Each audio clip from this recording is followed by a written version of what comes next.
The every 15-minute assemblies were last week. They demonstrated the impact of one choice, the choice to drink and drive. The goal was to show students the potentially dangerous consequences of driving under the influence and the responsibility of making mature decisions when lives are involved, as stated by the program's website. We talked to junior Colin Wagstaff, who participated in the event. Stuff that was behind the scenes, stuff that the majority of our school didn't see. The stories that we heard were just so impactful, like hearing about 4-year-olds getting hit by drunk drivers and not being able to live a regular life anymore, or losing their parents. It's like, I don't know, it kind of just hit deep, and every single time you see something saying that like a drunk driver hit someone, it's like, that's not just, a stat, that's like someone's family. The first day of the assembly was the mock car crash, which involved several students from LCC and members of the surrounding community. We talked to Eric Avansian, the captain of the Carlsbad Fire Department, who has been a firefighter with them for 15 years. DUIs, driving under the influence, could be drugs, alcohol, anything that impairs you, prescription medication. It affects not only you, it affects your family, it affects friends, it affects administrators at schools. The impact is it's incredible how many people are actually affected by just a DUI crash like this. We also spoke to Jim Betancourt, the Public Information Officer for the Oceanside office of the California Highway Patrol.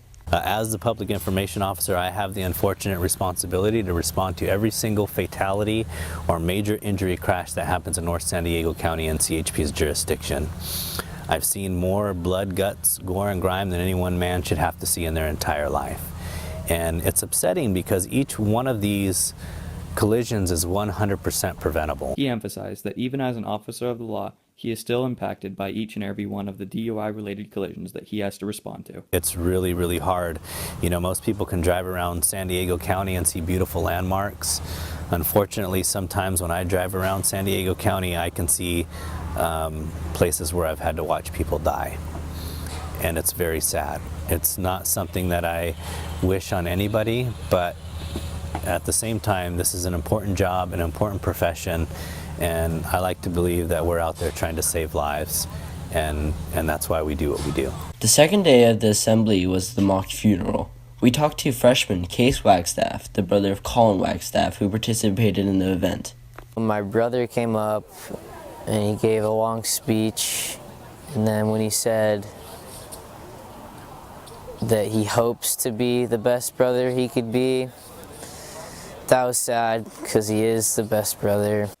We also spoke to Stacy Feeler, a trauma social worker that has worked at Scripps Memorial Hospital in La Jolla for over 20 years. Programs like this are really good, but I think also coming into the hospitals and having a program where people can actually come in and talk to people who were the drivers or the victims of DUIs, I think that would impact people. Because when you see the real lives that are affected by this, you can't let that go so easily.